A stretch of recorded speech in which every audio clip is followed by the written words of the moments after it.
अगर किसी बच्चे का लिखावट सुंदर रहता है, अगर किसी बच्चे का कॉपी में जो लिखावट है वो देखने में स्पष्ट दिखता है, तो उस बच्चे का नंबर कहीं ना कहीं ज्यादा आता है। क्यों आता है पता है आपको? चलिए एक्सपेरिमेंट करके दिखाते हैं।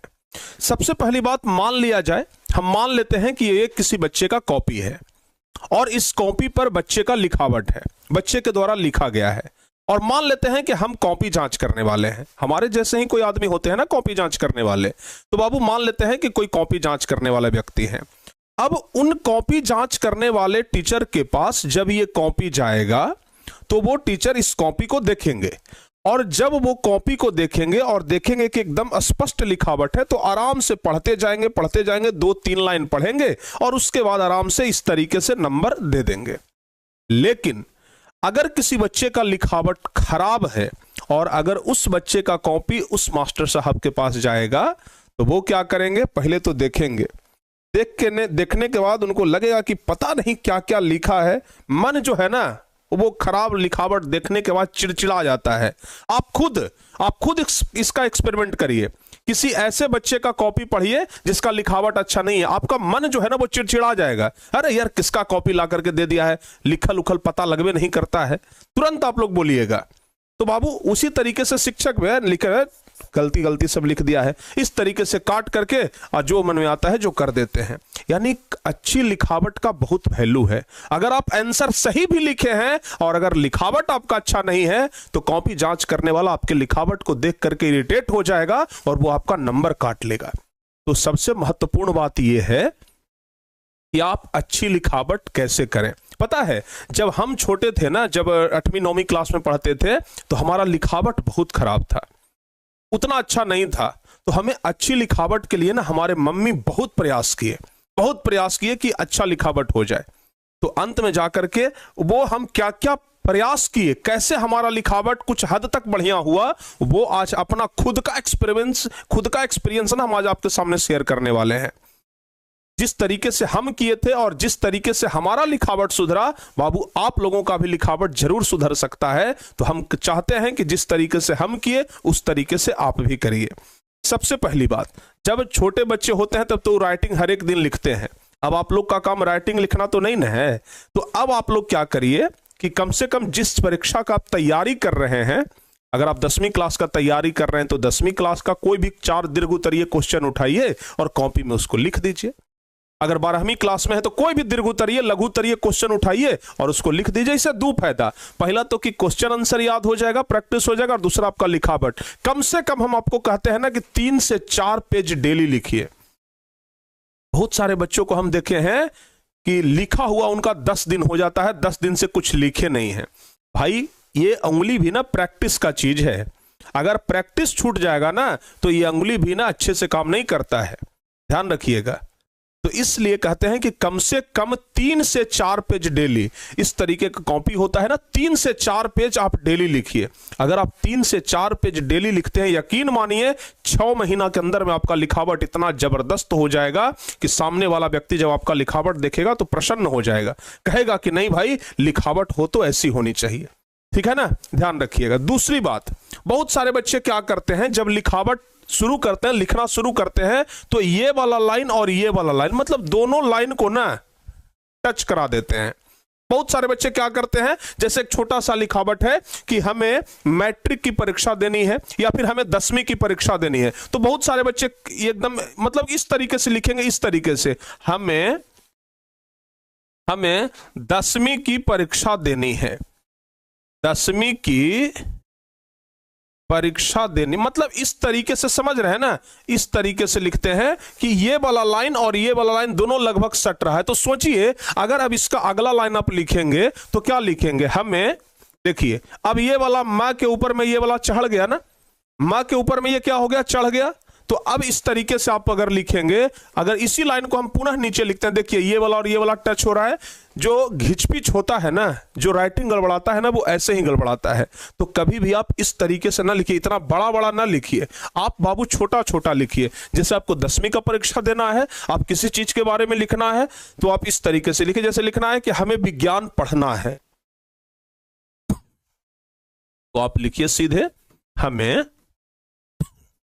विज्ञान पढ़ना है, हमें विज्ञान पढ़ना है, इस तरीके से लिखिए। यानी कि लगभग आप इस लाइन, ये जो पूरा लाइन है ना, ये जो पूरा लाइन है ना, इसका आधा आप यूज कर सकते हैं, आधा, ताकि नीचे वाला लाइन का अगर हर्षीकार दीर्घिकार अगर हम करें तो ये आधा में एडजस्ट हो जाए। तो बाबू आप पूरा लाइन का यूज ना करें, आधा में लिखें। जो बच्चे बहुत बड़ा बड़ा लिखते हैं ना, कम से कम आप लोग छोटा लिखिए। बहुत सारे बच्चे को तो हम देखते हैं कि 10वां में चल गए हैं और कलम पकड़ने तक का ढंग नहीं है।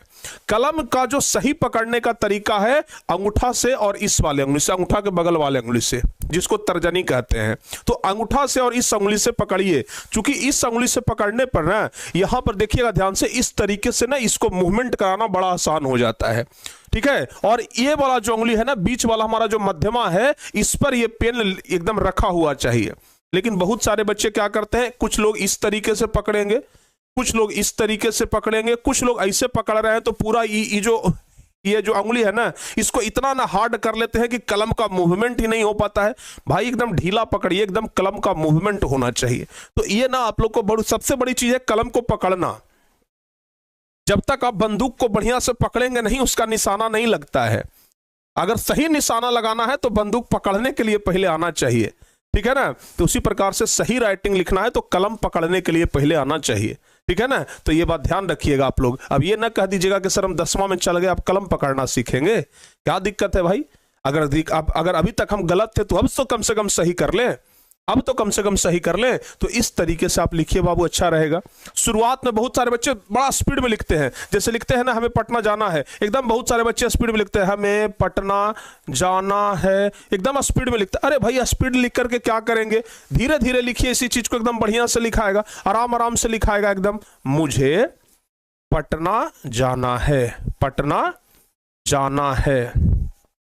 अगर आप इसी चीज को ना बड़े आराम आराम से लिखेंगे तो राइटिंग आपका बहुत बढ़िया बनेगा, अच्छे तरीके से आप लिख सकते हैं। तो लिखावट में स्थिरता होनी चाहिए, ठीक है ना। स्थिरता के साथ लिखिए बाबू, बहुत है। हम भी इसी प्रकार से करते थे, और जो हम किए थे ना वो सब हम आपको आज बता रहे हैं, ठीक है ना। अच्छा, दूसरी बात, बहुत सारे बच्चे क्या करते हैं, हम आपको एक चीज बता रहे हैं। देखिए, एक तो होता है कॉपी पर ऐसे बेंच को रखा रहता है, मान लिया जाए कि ये बेंच है तो बेंच पर ऐसे लिखा रहता है। बहुत सारे बच्चे कॉपी को ऐसे सीधे रखते हैं और ऐसे लिखना शुरू कर देते, एकदम ये वाला जो है ना कंधा, इसको पुष्पा के जैसा उठाए हैं। पुष्पा मूवी देखे है ना, एकदम इस तरीके से उठेले रहता है ना। कुछ बच्चे लिखते समय इसको एकदम ऐसे उठा लेते हैं और इसको उठा करके ऐसे करके लिख रहे हैं। बहुत सारे बच्चे क्या करते हैं, कॉपिया को एकदम 180 डिग्री पर ऐसे घुमा दिए, 180 डिग्री पर घुमा करके हाथ ऐसे करके एकदम, माने शरीर इधर से है लेकिन कॉपी को इधर से ऐसे ले करके ऐसे करके लिख रहे हैं। नहीं रे भाई, ऐसे सब लिखने का सही तरीका नहीं होता है। कॉपी को ना ये ऐसे रखिए और 45 डिग्री के एंगल पर रखिए, तिरछा, समझ आ रहा है ना, 45 डिग्री के एंगल पर तिरछा रखिए और उसके बाद लिखिए, अच्छा ग्रिप बनेगा और आप बहुत अच्छा से लिख पाएंगे। तो कॉपी को सीधा भी ना रखिए और ना ज्यादा ऐसे 180 डिग्री पर रखिए, तिरछा रखिए लगभग 45 डिग्री पर, ठीक है ना, आपका अच्छा खासा बनेगा, ठीक है बाबू। तो इस तरीके से तिरछा रखिए, मतलब ये हाथ ना तिरछा ऐसे जाता है, हाथ ऐसे सीधा करके लिखिएगा नहीं लिखाएगा, ऐसे तिरछा हल्का करिएगा, बड़े आराम से लिखा जाएगा। तो इस तरीके से ना कॉपी को एडजस्ट करना सीखिए। दूसरी बात, ये जो दो शब्द होता है इसके बीच में ना थोड़ा डिस्टेंस होना चाहिए। अगर ज्यादा सटा के लिखेंगे ना तो हौच पौच हो। जैसे मान लिया जाए हम लिखे मुझे पटना जाना है, इसी को अगर हम ऐसे लिखते मुझे, अगर स्पेस नहीं देते, लिखते पटना जाना है, देखिए ना घिचपिच लग रहा है कि आपको नहीं लग रहा है, लगेगा कि इसके बीच में भाई जगह ही नहीं बच रहा है। तो जब भी आप लोग लिखिए ना तो स्पेस दीजिए आप लोग, ठीक है ना, थोड़ा सा तो स्पेस होना ही चाहिए। मुझे जैसे देखिए इतना स्पेस आप लोग को रहना ही चाहिए ताकि ये पता लगे कि भाई ये शब्द और ये शब्द जो है ना वो अलग अलग है। तो अगर ये सब चीज छोटी छोटी बातों को बस ध्यान रखना है, ज्यादा कुछ बड़ा बात तो है नहीं, बस ये सब छोटी छोटी बातों को ध्यान रखेंगे ना, जबरदस्त राइटिंग बैठेगा, ठीक है बाबू, जबरदस्त रूप से आप लिख सकते हैं। बहुत सारे लोगों का राइटिंग तो ऐसा होता है जिसे लगता है कंप्यूटर से टाइप किया हुआ। तो वो लोग क्या करते हैं, प्रैक्टिस किए है ना, जितना ज्यादा प्रैक्टिस करेंगे उतना बढ़िया हो जाएगा। आप जितना ज्यादा प्रैक्टिस करेंगे उतना बढ़िया हो जाएगा, ठीक है ना। तो आप अच्छे तरीके से प्रैक्टिस करिए, अच्छे तरीके से अगर आप प्रैक्टिस करेंगे तो आपका लिखावट बहुत बेहतरीन हो जाएगा। तो आज से ही ना आप इस तरीके से करके शुरू करिए, देखिए किस तरीके से सुधार आता है कि नहीं आता है। जरूर सुधार आएगा, प्रैक्टिस करके देखिए, क्योंकि जब हमारा राइटिंग सुधर सकता है, जो कि हमारा बहुत खराब राइटिंग बनता था। तो जब हमारा सुधर सकता है तो आपका भी जरूर सुधर सकता है बाबू। तो प्रयास करिए, प्रयास करने से ना पीछे ना हटिए, ठीक है ना। संभावना बनती है कि आपका राइटिंग सुधर जाए।